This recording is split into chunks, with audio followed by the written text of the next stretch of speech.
한규수의 한큐. 네, 오늘도 시장 안에서 종목을 확인할 수 있는 방법, 노하우 전해드리도록 할게요. 샵 2034로 우리 한규수 매니저 이름 적어주시면 또 친구 보낼 수 있는 링크가 가니까요. 그 점도 참고해 주시고요.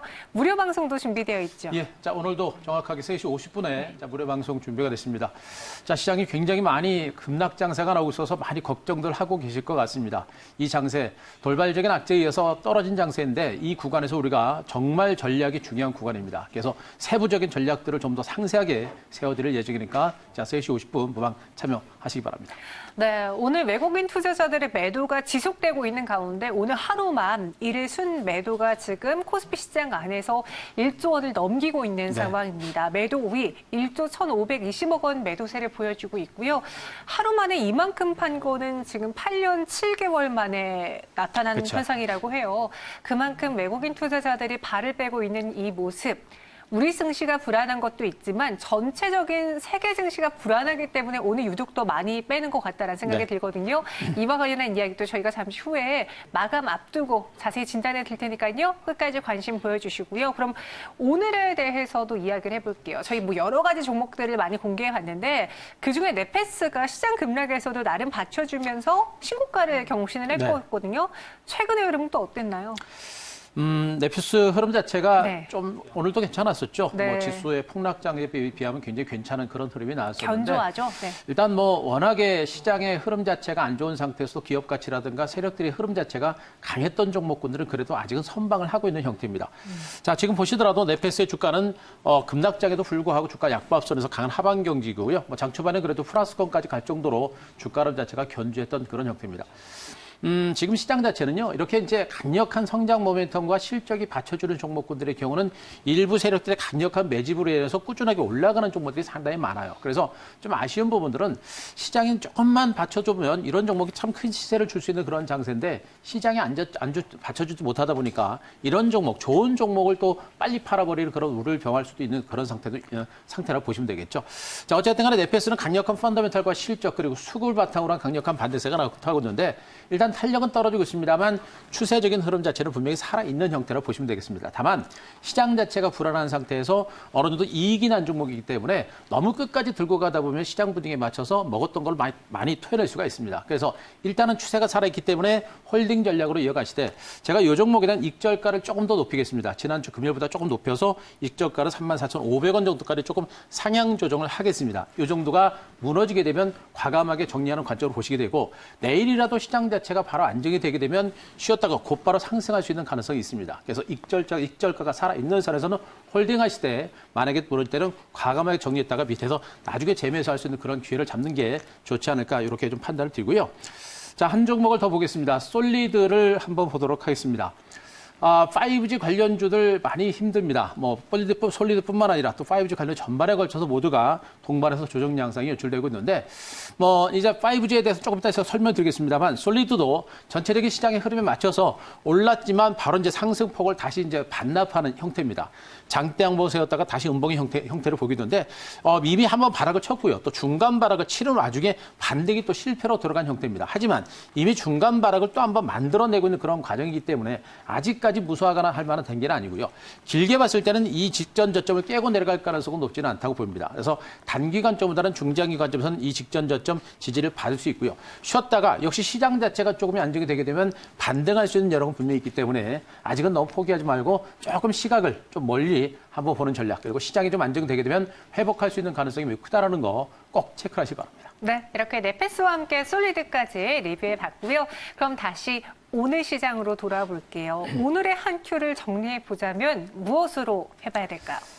여러 가지 복잡하실 겁니다. 그래서 단적으로 제가 말씀드리면 그래도 코로나 이렇게 정리하겠습니다. 그래도 코로나다. 그럼 여전히 우리 시장을 웃고 울게 만드는 거는 뭐 코로나 이슈다라는 뜻인가요? 그렇게 보셔야 될 것 같아요. 네. 일단 오늘 증시에는 그렇지 않아도 뭐 미국을 비롯해서 글로벌적으로 지금 코로나가 이제 확산 일로로 달리다 보니까 불안했었죠.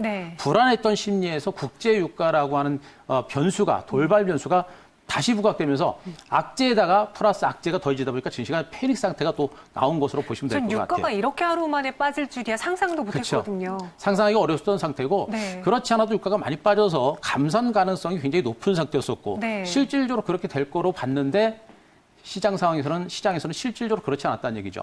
러시아와 사우디 간의 감산 합의가 실패로 돌아갔고 사우디의 증산 가능성이 높아지면서 오히려 유가가 대폭락세를 보이는 이런 형태가 된 겁니다. 그래서 증시가 안 그래도 코로나 때문에 불안한데 유가까지 폭락하니까 산유국을 중심으로 유가 폭락하게 되면 채산성이라든가 어떤 경제가 위축될 수 있죠. 그런 것들이 분명히 큰 악재로 작용을 한 것으로 보시면 됩니다.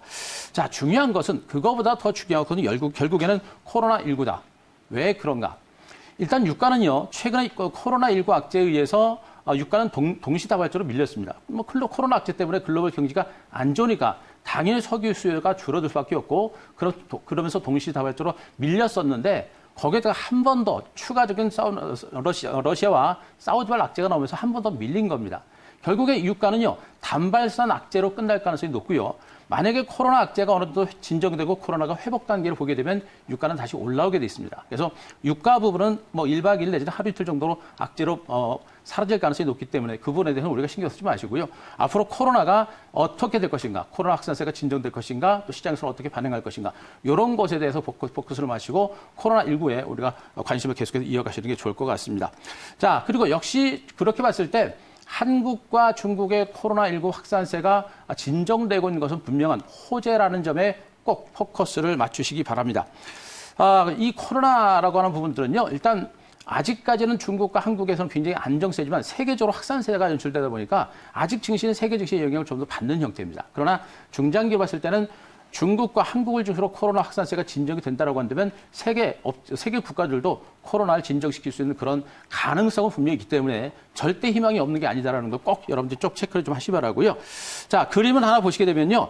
자, 국제 유가 월봉 차트입니다. 자, 국제 유가 앞서 제가 말씀드렸듯이 국제 유가는 단발성 악재로 떨어진 상태이기 때문에 많이 신경 쓰지 말자라는 거 말씀드렸고요. 과거도 대체로 $20 정도까지 와서는 거의 대바닥을 친 경우가 굉장히 많습니다. 지금 시장에서는 유가가 $20까지 떨어질 것이다라는 예측이 이미 나온 상태이기 때문에 악재는 이미 선 반영된 것으로 보시면 돼요. 결국에 유가라서는 어느 정도 진정될 수 있는 가능성이 있기 때문에 이제 유가 부분에 대해서 너무 무서워하지 말자라는 거 하나 말씀드리고요. 자, 하나 더 보도록 하겠습니다. 역시 코로나 흐름과 관련해서 절대 포기 못하겠죠. 우리나라 코로나19 신규 확진자 수입니다. 자, 지난 8일 기준이죠. 8일 기준으로 자, 신규 확진자 수가 272명까지 급격하게 감소했습니다. 무려 800명까지 갔던 코로나 확진 지수가 계속해서 감소세를 기록하다가 급격하게 떨어졌고요. 어제는 결국엔 또 100명대 초반까지 떨어졌습니다. 또 중국에서는 40명대까지 떨어졌죠. 결국에 이런 것들이 전 세계적으로 코로나 확산세가 연출되고 있는 부분들은 분명히 부담이지만 그러나 한국을 중심으로 중국을 중심으로 확산세가 진정되고 있다는 것은 인류의 희망이 될 수 있는 증권시장의 큰 흐름에 있어서는 희망이 될 수 있다. 이런 부분들을 꼭 보시면 증권시장에 희망이 있구나라는 걸 아실 수가 있을 것 같습니다. 참 코로나19를 피할 수 없었다면요. 전 국가들의 사이클이 좀 같았다면 그렇죠. 어땠을까 하는 그런 생각이 들더라고요. 같이 충격받았으면 이렇게 도미노 현상으로 계단식으로 떨어지지는 않았을 텐데 그렇죠. 라는 좀 안타까움이 있는데 그래도 어쩌겠습니까? 이미 시장은 반응을 하고 그에 따라서 많이 내려왔어요. 저희도 전략을 수정해 봐야겠죠. 내일의 한 수도 확인해 보도록 하죠. 자, 내일의 한 수는 네. 제가 종목과 섹터를 찾아보겠습니다. 자, 5G 모멘텀 이렇게 하겠습니다. 저희 지금까지 하면서 내일의 한 수는 거의 주워 담기라던가 외국인이라던가 이런 거시적인 면을 말씀해 주셨는데 하나의 섹터로 꼽아 주셨어요. 그렇죠. 자, 거시적으로 시장의 흐름에 대해서 말씀드리면서도 이제 종목과 섹터를 주시면 이제 주워 담기 조심스럽게 이삭죽게 하자 이런 얘기를 많이 말씀드렸죠. 그러니까 오늘같이 주가가 많이 빠진 상태에서는 어제 금요일 날은 이삭을 하나 정도 주었다고 한다면 오늘 한 2개 정도 더 주우시면 될 것 같아요. 그 2개를 다 여기서 주울까요? 이런 식으로 주우셔도 되지 않을까라는 판단을 먼저 드릴 수가 있을 것 같습니다. 네. 제가 오늘 5G 모멘텀으로 오늘 이제 한 수를 정한 이유는요. 일단 지수가 바닥권에 근접했다라는 부분들, 그동안 이제 일봉, 월봉 차트를 통해서 2,000포인트 부분에서는 지수 바닥 가능성이 높다라는 부분을 말씀드렸었고요. 그리고 유가라는 악재도 이제 어느 정도 선 반영이 됐다라는 부분들, 또 코로나19와 관련해서는 한국과 중국을 중심으로 분명히 확산세가 진정되고 있다는 부분들, 이런 것들이 지금 당장은 힘들어 보이지만 이런 것들이 앞으로 시장에 살아날 수 있을 때 모멘텀이 작용할 수 있는 가능성이 매우 높은 위치라고 보시면 되겠죠. 자, 이렇게 봤을 때 시장 자체가 어느 정도 하락세가 멈추고 일단 치고 가는 반등까지는 쉽지는 않습니다. 제가 지난주에 말씀드렸듯이 시장이 기간 조정에 들어가는 장세에서는 종목 장세 가능성에 대해서 언급드렸듯이 저거는 일단 지수가 내일 이후에 추가적인 급락보다는 하방 경직이 나올 수 있고 소폭 반등과 함께 기간 조정, 이런 기간 조정이 전개될 때 시장에서는요, 기업의 펀더멘탈 성장 가치가 있는 종목군들은 시장이 안정되게 되면 바로 올라올 수 있는 가능성이 높습니다. 바로 그게 5G 종목이다라고 보시면 될 것 같습니다.